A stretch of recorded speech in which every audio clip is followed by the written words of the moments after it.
विदुर का दुर्योधन को चेतावनी देना।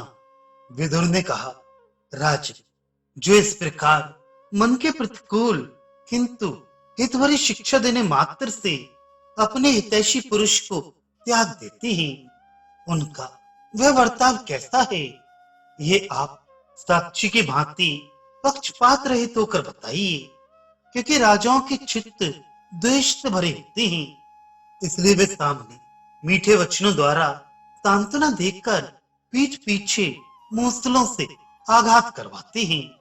राजकुमार दुर्योधन, तुम्हारी बुद्धि बड़ी मंद है। तुम अपने को विद्वान और मुझे मूर्ख समझते हो। जो किसी पुरुष को सुहृद के पद पर स्थापित करके फिर स्वयं ही उस पर दोषारोपण करता है, वही मूर्ख है।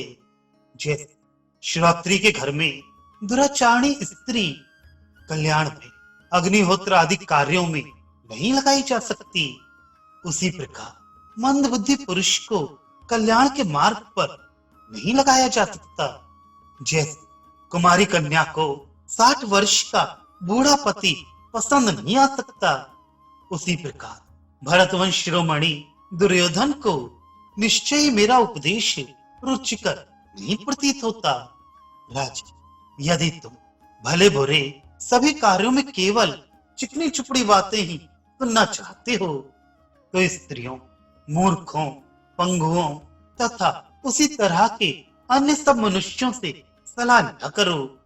इस संसार में सदा मन को प्रिय लगने वाले वचन बोलने वाला महापापी मनुष्य भी अवश्य मिल सकता है, परंतु हितकर होते हुए भी अप्रिय वचन को कहने और सुनने वाले दोनों दुर्लभ हैं।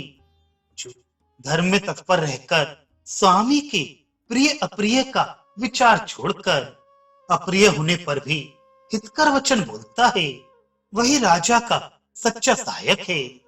महाराज, जो पी लेने पर मानसिक रोगों का नाश करने वाला है, कड़वी बातों से जिसकी उत्पत्ति होती है, जो तीखा, तापदायक, कीर्तिनाशक, कठोर और दूषित प्रतीत होता है, जिसे दुष्ट लोग नहीं पी सकते, तथा जो सत्पुरुषों के पीने की वस्तु है, उस क्रोध को पीकर शांत हो जाइए।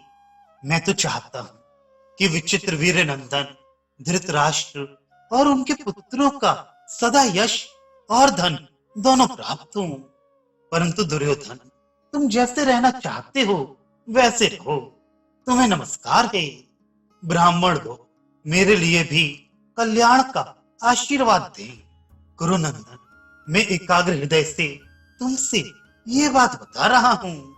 विद्वान पुरुष उन सर्पों को कुपित ना करे, जो दांतों और नेत्रों से भी विष उगलते रहते हैं।